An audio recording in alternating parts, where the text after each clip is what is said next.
Julie Scully joins us from County Laois. Morning, Julie. Good morning, Will. You were listening with interest to the Minister, so what's your reaction to what he had to say?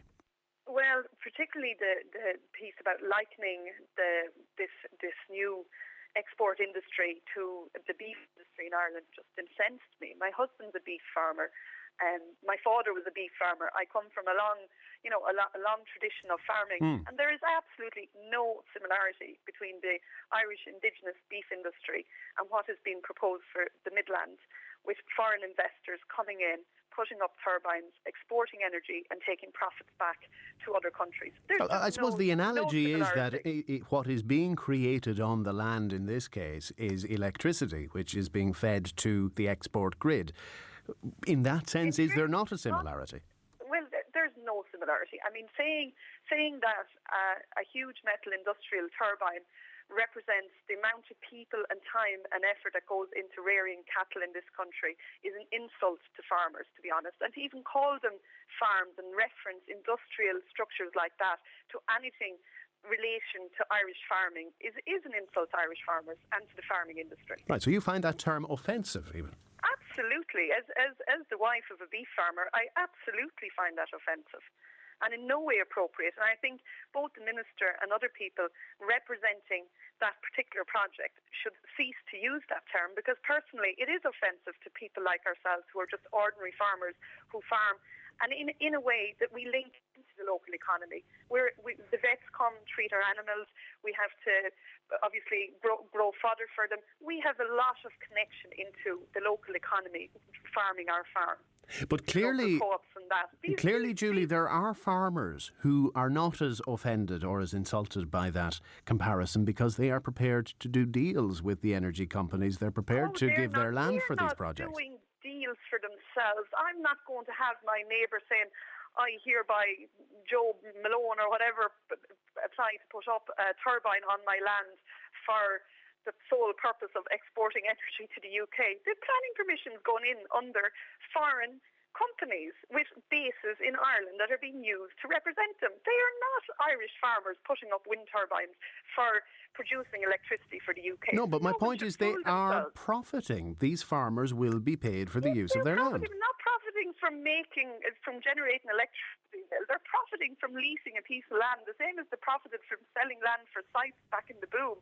They're not profiting from farming. That's not farming. Leasing land is what people do when they stop farming and when they're unable to farm is they lease their land and they lease their farm and someone else farms it. That's not farming. Leasing land is not farming. But the point I'm making is that while some within the farming fraternity take exception to this project, there are others who see it as an opportunity to make money, maybe because the land is no longer productive. Totally, obviously for some. And I'll have to say, in our area, that land that would be productive land. It's not non-productive land. It's currently being farmed by the farmers themselves. So it's productive land. I understand from what the Minister is saying and his comments about the bogs in Offaly and the Quilter land. Now, I have other issues about turbines going up and that different to this, but we'll just talk about, the land in the Vicarstown, Ballybrittis, Jamestown area is currently being farmed by farmers who farm in a conventional fashion. They are not getting into the wind industry personally. They are leasing land to companies to move in onto their properties. They are not themselves going to be in any way involved in the running of these wind farms, and that's in my locality. Okay, Julie, if I can finesse your position a little bit, if I can finesse your position a little bit, do you draw a distinction between projects that would supply the Irish grid and those which are intended for export, and would you be more inclined to support those which will give electricity to Irish homes?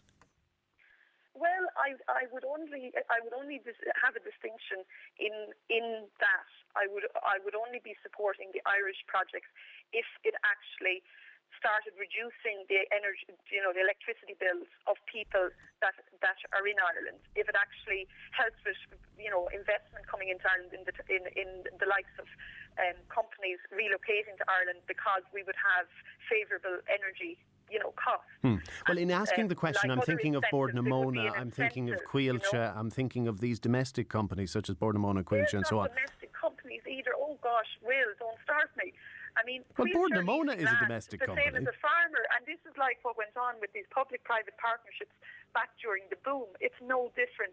These are companies that are coming in to make an absolute fortune out of a resource that's been handed to them by the government. No, but Bord na Mona, okay, I'm making a separation, Julie, between those who intend to export and those who intend to supply the domestic grid. And in the case of Bord na Mona, for instance, which is a semi-state company, it's as Irish as you can get, they are using some of the raised bogs in their ownership to develop wind energy, to develop these farms, to use the term you hate. Do you have an objection to that? Say in principle it sounds fine, but I would have to examine how they're working that. Is it Bord na Mona, or is it Bord na Mona doing a public-private partnership with an energy company, and is it really the energy company that's leasing the land off Bord na Mona rather than Bord na Mona being a partner in the project? So I would have to see the finer detail of the structure of that arrangement before I feel it was appropriate to comment on it in that way, So how do you think... In principle, energy for the Irish grid, if it's going to reduce the energy costs of everyone in Ireland, since we all contribute, in our ESB bills to renewables, would be beneficial. So to use one of the arguments made by proponents of the scheme, how do you think we as a people here in the Midlands should progress this discussion about whether we want a new energy, a new industry through wind energy, be it for domestic use only, be it for export? How should this progress from here, in your opinion? Well, personally, I would be very much in favour of doing proper analysis on it, standing back, taking maybe up to 2 years to get an independent analysis of both the economics of the situation. If this is truly going to generate the kind of wealth that we're hearing it's going to generate, we should be looking at models like Norway, what they did with their oil industry, and we should be considering how can we best capitalise on this wealth for not only the people of the Midlands but for the nation of Ireland.